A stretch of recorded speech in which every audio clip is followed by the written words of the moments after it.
To another Book Monkey presentation. This is Jason of Archaics.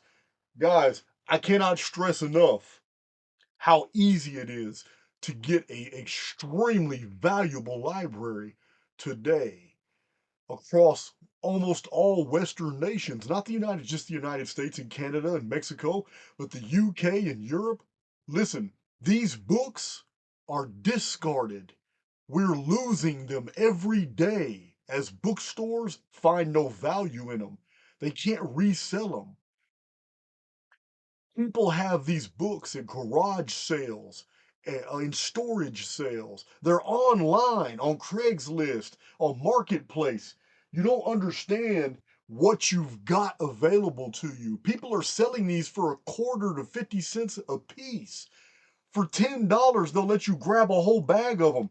And yet, these are the gold mines. The books published, these are Penguins and just all different publishers. These are all small, cheap paperback books, little pulp fiction books, but these are nonfiction.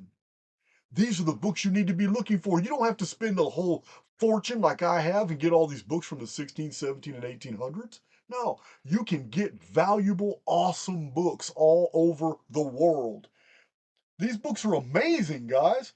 They got so many factoids, little gems and stuff. Every time I'm going to show you in this video.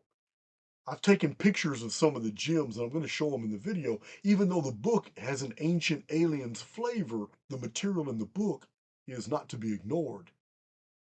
Right here, Mystery of the Ancients. These little cheap paperbacks are packed. They're packed. Crystal Skull. This is the internet of that day. All of these were published before the internet existed. Well, for the public, before the ARPANET became the internet and was commercialized in 1990. That all this these are packed full of data that even for content creators, if you're on YouTube, if you're on X, if you're on Facebook, and you want to provide a bunch of valuable content like Archaics does all the time, I'm giving you the business.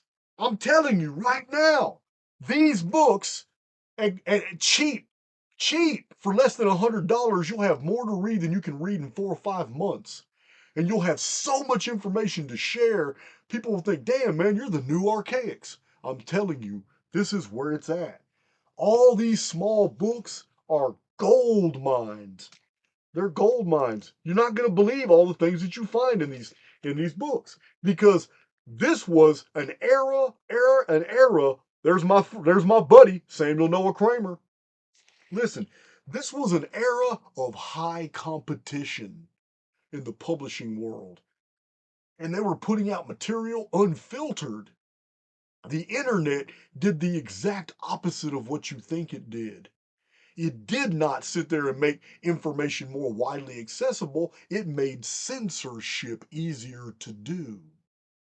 These books are amazing. I cannot stress enough the value in all these books. I'm only showing you some. Look at the bottom. Look at the bottom shelf. I got bottom shelves full of these books.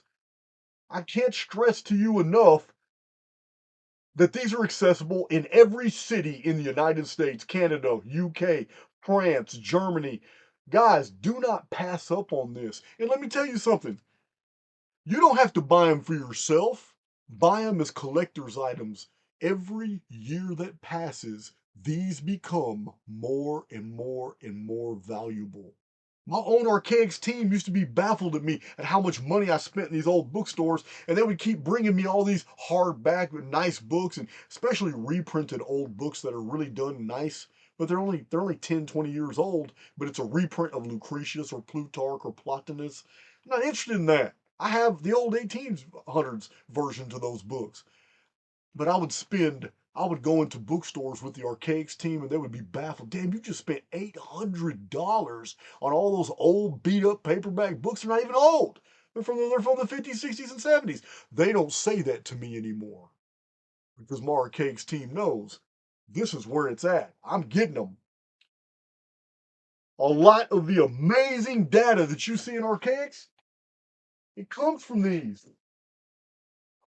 It comes from these old books. I'm not even showing you a tenth of what I got. They're amazing, guys.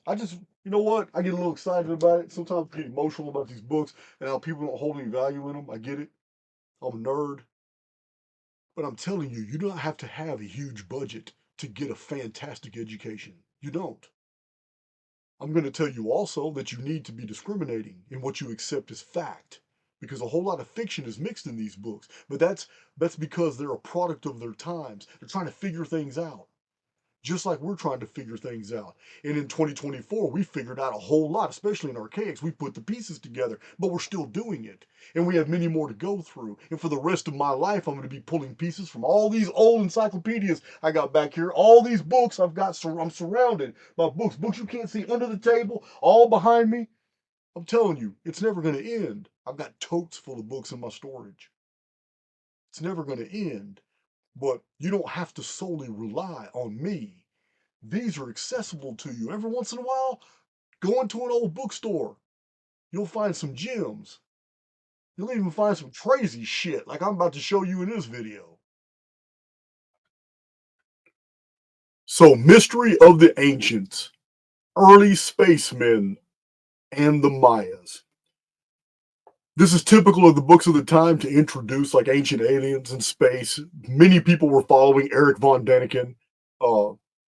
Zechariah Sitchin's books had not yet entered the field at this time as very popular, but this guy makes a pretty good case for, he makes a very good case for technologically advanced civilizations in the ancient world. He makes no case at all whatsoever for aliens uh, being responsible for that. But the book is packed full of gems, and that's what it's all about.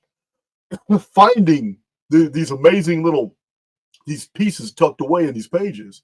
So he theorizes that there's a possible off-planet origin of the Maya. It's Planet X. It's destruction by an explosion greater than anything humans have ever experienced or created. It's there's some rhetoric in here. Maya records of such an explosion in their ancient history. Now, that's questionable, but it's okay. It's open to determine interpretation. A lot of the Mayan glyphs by his time were still indecipherable. So he postulates that the complexity of the Maya long count lend to simplistic origin. Things like crop rotation and harvest. Instead, he thinks that their obsession with time was because they were waiting on something. They possibly were anticipating an answer to something. It's very interesting because I agree with him. The complexity of the Mayan mathematics was definitely this day count system that ends in 2046 when time will collapse, according to the Maya. I think he's right about that. So, he uses Eric von Däniken. He uses Eric as a source, and that's okay, to show that the pyramids were not tombs, because that's not really Eric von Däniken anyway, and that mummies found in the pyramids were from a later time than when the pyramids were actually built. And that's true too. Academia has been caught planting evidence before. He also says that it has been demonstrated scientifically that any corpse put in a pyramid will mummify. I don't know. I can't prove or disprove that. With the amount of really good information in this book, I'm going to give him the benefit of the doubt. So he claims that Stonehenge was used by the Maya as an astronomical computer, and that the Druids didn't show up in England until after the Maya left. That's pretty compelling. That's real compelling. Because, I mean, I didn't know the Maya were ever in the United Kingdom.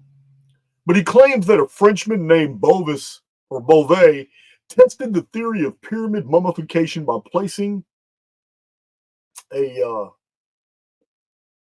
like a centimeter. I don't know. It's a cat. He placed a cat 1/3 of the way up the scale model of the pyramid. I don't know how that would prove anything, but that's what he says. 1/3 up the scale model of a pyramid, and it became mummified. But I'm pretty sure that you could mummify a cat in many conditions, like your attic. Apparently, he did this on a number of occasions. So Carol Derby later repeated the experiment and said the shape of the pyramid does affect the physical, chemical, and biological processes going on inside of its own space. This goes back to the theory of pyramid power, and I'm not going to contend this. I'm not. But the author, he claims that lenses, rust-proof tubes, steel, parallel, and other machine tools of unfamiliar alloys were found in and around the pyramids. He also says that the oldest pyramids in Egypt are the ones that resemble the Maya pyramids. Now, he's talking about Dashur and the step pyramids. He's absolutely correct. So there's a ton of evidence given for an assertion the author makes toward the end of this work that the Maya, are not from this earth. But neither is humanity. He has no argument from me. Remember, over and over and over, populations are planted here. So this includes not, sitting near the sea and instead using reservoirs, having knowledge of the wider world because they traveled it. This is apparent because their statues depict other races. I'm going to disagree now. The other races found in Mayan statuary is not evidence that the Maya traveled anywhere. It's evidence that other races traveled to the Maya. I've been through this in Barry Fell's research, David Hatcher Childers. There are many different researchers that show ancient Nordic, ancient Semitic, bearded, Phoenician sailors visiting all the civilizations of the Americas. So the fact that they avoided the Spanish probably because they had encountered them and their diseases before, and it was just known in their records that it was not a good contact, so they just avoided them. However, the Aztecs did not. So, I don't know. Some of his research is really good, and some things are not. I mean, this is a book monkey report. I'm not really endorsing this book. I am for my archaics veterans who know how to separate fact from fiction, because this book's going to give you a gold mine of other material that I've talked about in the past, such as Bode's Law. How Bode's Law did two things. One, it shows that Earth does not belong here, and two, is exactly where we need to look for to find Planet X. All that's in this book, even shows the charts. So, through the work, he expounds on the theory of why the Maya practice isolation from other people. I don't know if they did or not, but he cites War of the Worlds by H.G. Wells as a possibility because it was Earth creatures like bacteria, viruses, and stuff that were the eventual downfall of the aliens. He also gives reasons why, despite what archaeologists say, the Mayans didn't perform human sacrifice. That this was the likely dissection to the study of human cadavers and human bodies. And he provides some really good information showing that they were doing surgeries. And they were doing successful surgeries because of the human remains that had been found and the scarring on tissue and bone that shows that they lived for a long period of time after the surgical procedures. So now this would have been misinterpreted by the cultures around them as they were primitive. And he's absolutely correct about that. He also states that the Maya finally moved their society to underground and underwater bases, and this is why explorers have found empty Mayan cities. I can buy that. 936 AD, the Mayan civilization did vanish. Whole population's gone. Only a few remnants remain. The cities were emptied. The jungle took them over. 936 AD was a Phoenix year. Phoenix has everything to do with underground facilities and the vanishing of populations. What he's inferring here is that, or what he's alluding to here, is that the Maya were such a technologically advanced civilization.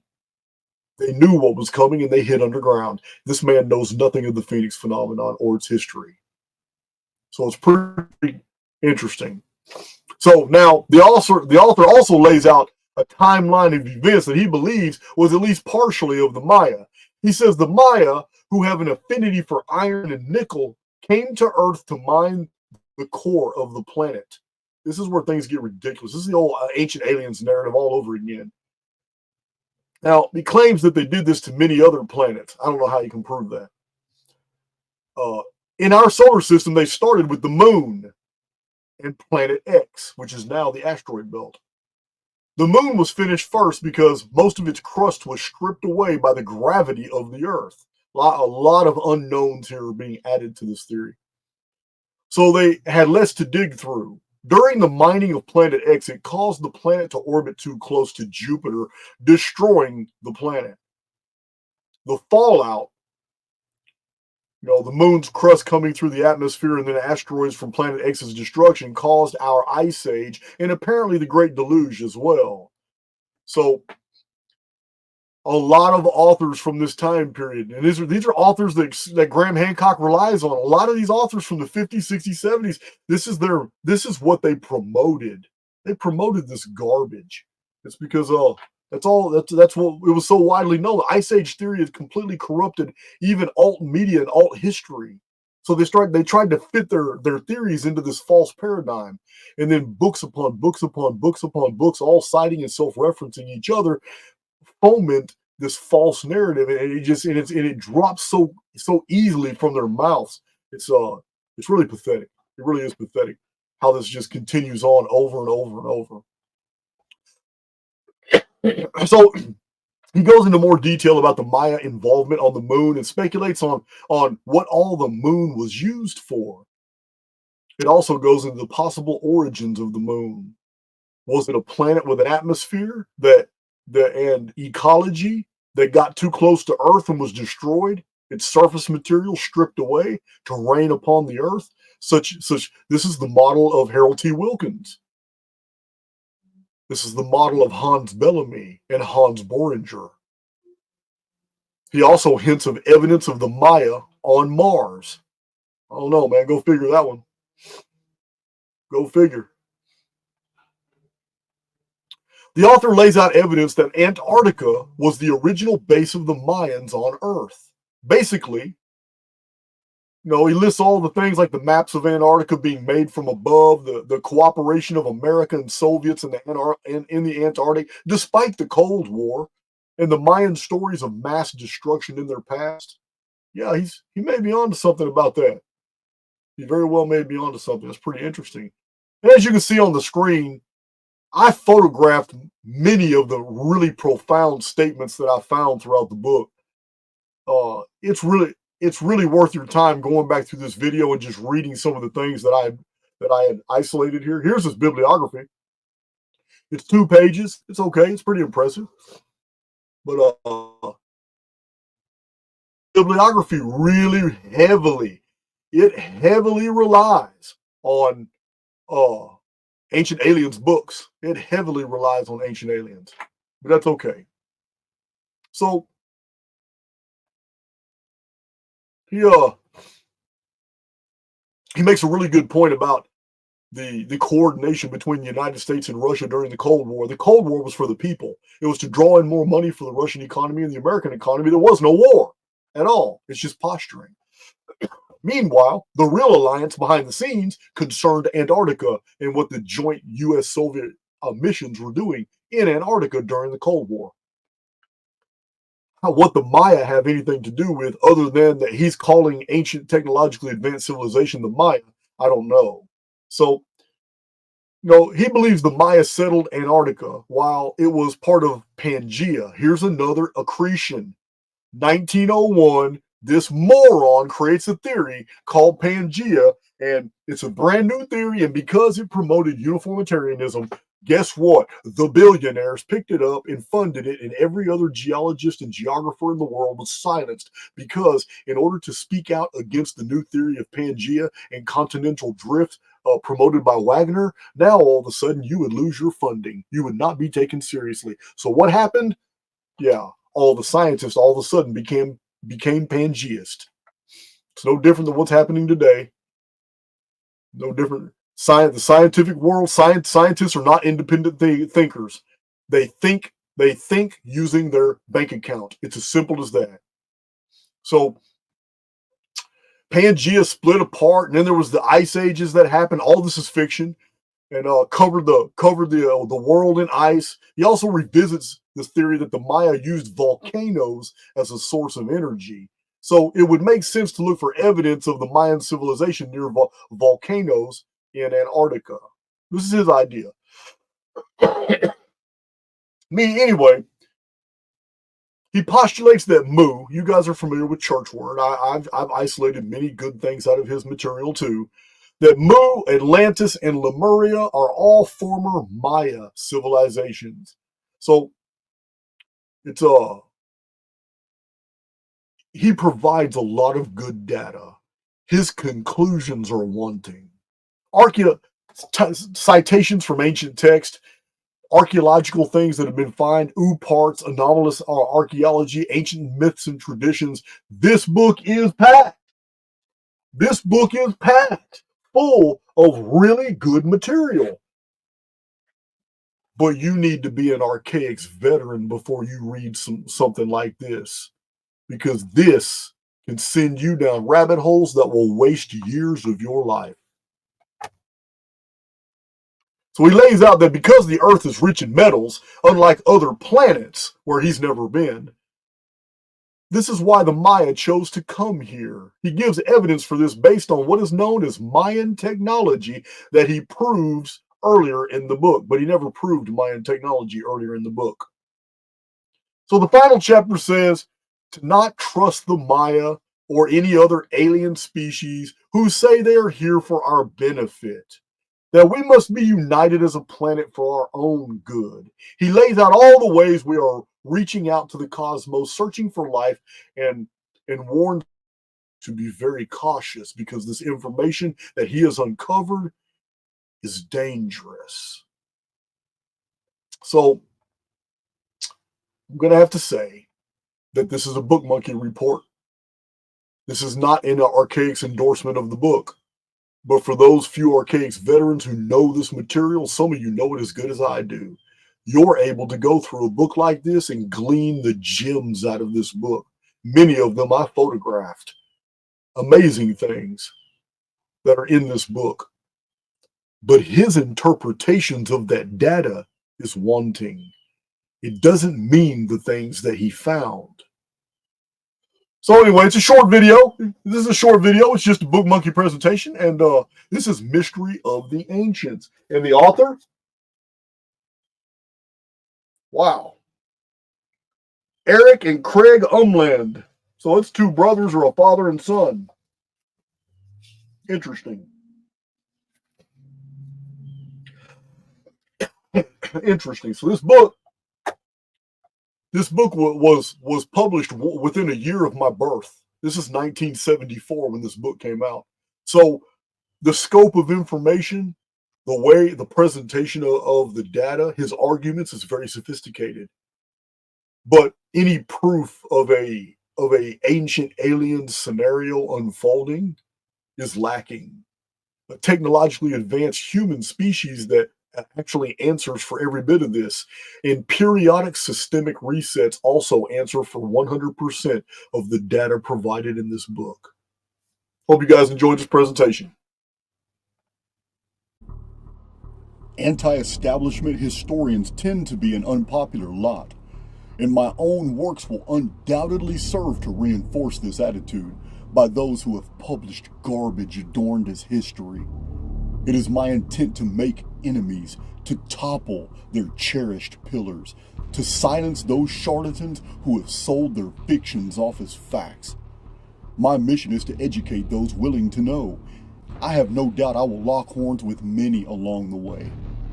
The materials that I offer in my books are for those who are unafraid of the dark, who want the truth undiluted, direct. The ancient past, behind the scenes happenings throughout all time periods, censored histories, the academic cover-ups, real facts about race, religion, subversive societies, and even predictive systems of analysis by which future events can be known beforehand or uncovered and explained. Archaics is for the public domain to come to a place where they can receive information that has not been diluted. It has not been censored. You're not going to like some of the things you hear. Some of the many videos are going to tick you off. They're disturbing. The core things that we have been taught since we were introduced into this world have to be peeled back layer by layer by layer for us to fully comprehend the absolute medium of deception that we are totally immersed within. Our world is not what you think it is, but it is a beautiful place. It's all a matter of perception. But where we've been in the past in the collective, as a species, as a race, and where we have traveled in the past up until the present, in our personal lives, has everything to do with where we're going. One who is properly informed is not easily deceived. The fact that so much energy has been expended in covering up the truth about our past can only mean that, though we are blind to it, we must be such a threat to our controllers that burying the past was the only recourse they had in maintaining their power. Or, said another way, we are more than we suppose ourselves to be.